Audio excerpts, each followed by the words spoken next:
happened in the fall of 2008. Now, obviously, there was an economic collapse and a lot of people lost their jobs. Wall Street was in crisis. The government got involved. But something else that was incredibly interesting happened, particularly to those of us who are interested in politics and in economics and in communicating to large numbers of people. And that was that suddenly you could interest the public in a conversation about the economy, how it works, who controls it, and who gets rich.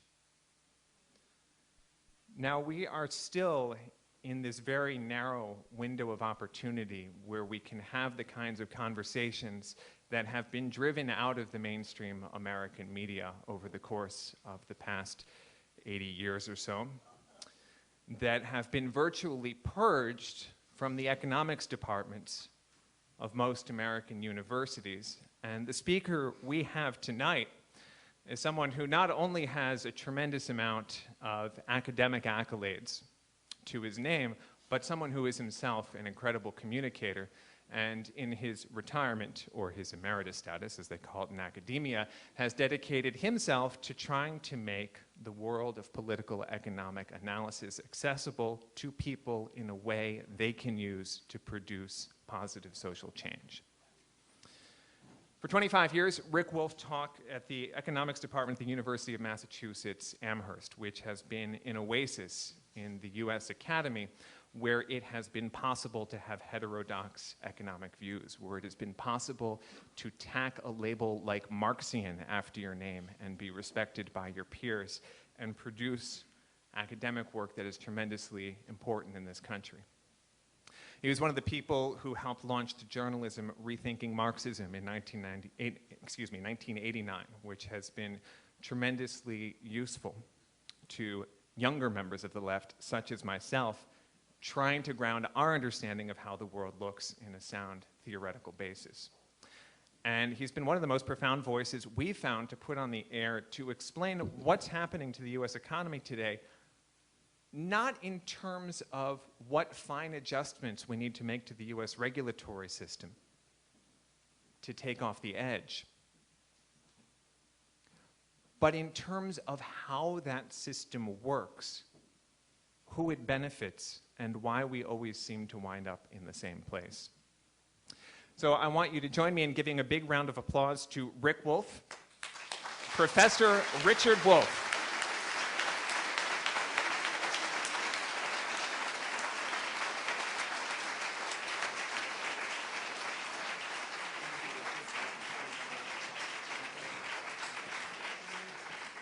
A few notes on logistics. This man's excellent book, Capitalism Hits the Fan, is just out. It is half off the presses, and it is for sale in this building. Walden Pond Books is an independent bookseller. They are running the table to my right. Pick yourself up a copy on the way out the door. You will be supporting an independent bookstore as you do so. Everyone knows they need that support. The second piece of information, we will be taking your questions at the end of this talk. In order to submit a question, you need to get a card into the hands of Ken Preston. Ken, where are you? Raise your hands. It's that gentleman in the gray shirt back there. He'll be passing out cards. He'll be collecting your cards. My job is to collect them, to group the ones that are similar so we don't go repeating ourselves and make some kind of sense out of that so we can cover as much territory as possible. The third piece of information I have for you, the KPFA Outreach Committee is in the corner, the table under the green tablecloth. If you'd like to sign up for more information about the work KPFA does or get involved in spreading the word about KPFA, please try to make your way over there. And please join me in giving one more round of applause for Rick Wolff.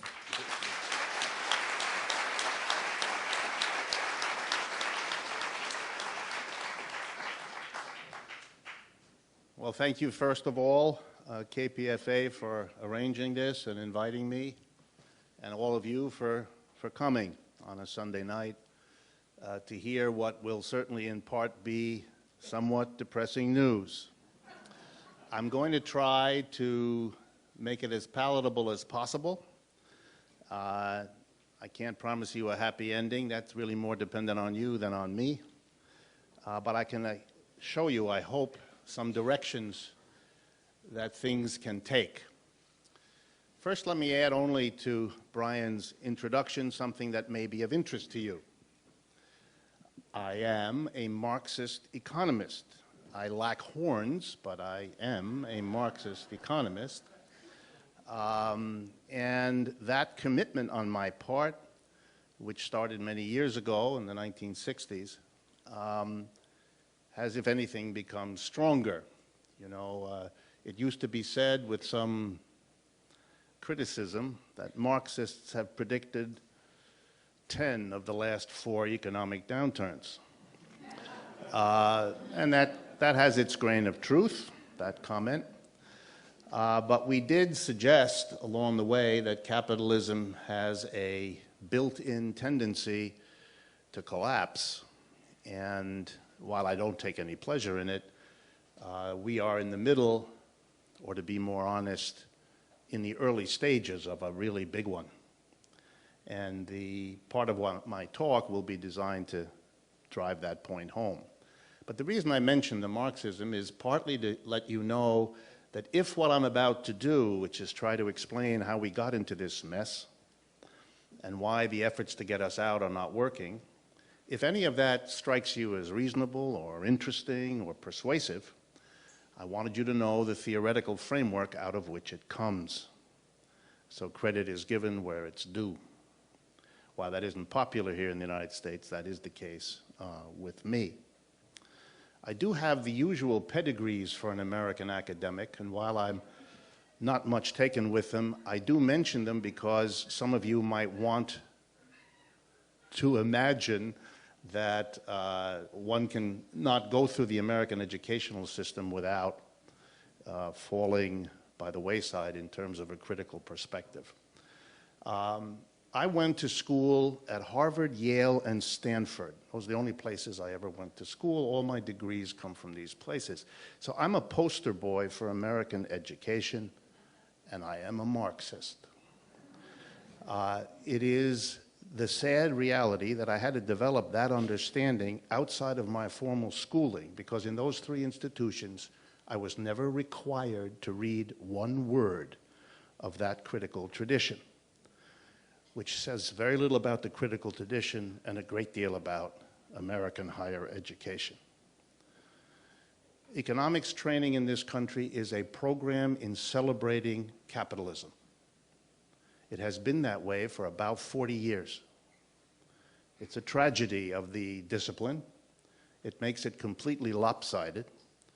And it has more than a little to do with the fact that when this great crisis hit, the people in charge, the economic advisors, had no clue what to do. That's partly because they were never required in their training, as I was never required, to understand what economic collapse capitalism produces, to go through the history of how that has happened in the past, what government programs worked and didn't. None of that was understood. They were winging it, and we are all living with the results. So let me turn then, as best I can, to an overview of what this crisis is, why it happened, why what the government is doing doesn't work, and where that leaves us. I'm not going to throw snippets at you that you have the mainstream media for. They will tell you this piece of information and that one on this day or that one, making sure it adds up to mostly confusion and, after a while, loss of interest. I'm going to try to do something different, to make it hang together, to give you an overview. And I'm going to try to do it in such a way that at key moments in my presentation, I will give you examples of how things could have happened otherwise, how alternatives exist even if our leaders make a point of not considering them. Where does it all begin? Well, on some level, it's our whole history as a nation. But you have to start somewhere, so I'm going to start in the 1970s, because something fundamental changed in the United States that most of us, and I suspect most of you, may still not have come to terms with. What do I mean? For at least 100 years before the 1970s, United States capitalism was absolutely unique. It was unique because it delivered to its workers a rising real wage. Real wage means the amount of money you get for an hour of work adjusted for the prices you have to pay. So when you make that adjustment, are you able to buy more things or not? And the reality was, for 100 years before the 1970s, wages in America, the real wage, went up decade over decade. Why do I stress that? Because we're the only capitalism about whom that can be said. 100 years of rising wages, allowing the American working class a standard of living not achieved anywhere else. Why? Well, the answer is really simple. We had, for 100 years, a labor shortage. Capitalism in this country had a virtually virgin territory, given what we did to the people who were here when we arrived. And we had a very rich country, rich in resources. We had a successful capitalism that continuously didn't have enough people. And the only way to deal with that problem for employers was to raise the wages. It was the reason waves of immigrants came here, hoping for a better life than what they had where they were.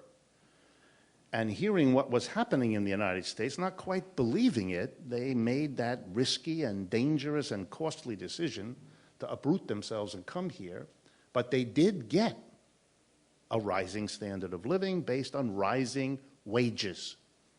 The employers here not only had to raise the wage to bring folks here, but they had to keep the wages rising in order to hold on to their employees, since they could at any time run away, travel west, get land, start again. Very difficult for our employers to get around the rock bottom need to raise wages. So the rise of the United States to a big capitalist power was premised on constantly raising wages. Let me do that again. The way we became a rich, powerful capitalist country in the 100 years before the 1970s was by being unique in the history of capitalism by providing our workers with rising wages. Keep that in mind the next time a representative of the Chamber of Commerce comes to you and explains why wages really shouldn't be allowed to rise here in the United States because it would hurt our international competitiveness. It worked real well for a century. What happened in the 1970s? Again, it's pretty simple. The labor shortage stopped. Why? Several things. One, we invented a computer, which puts an awful lot of people out of work. It replaces human beings on a scale, really, we've had very few inventions that have done that. And that really took hold in our production processes in the 1970s.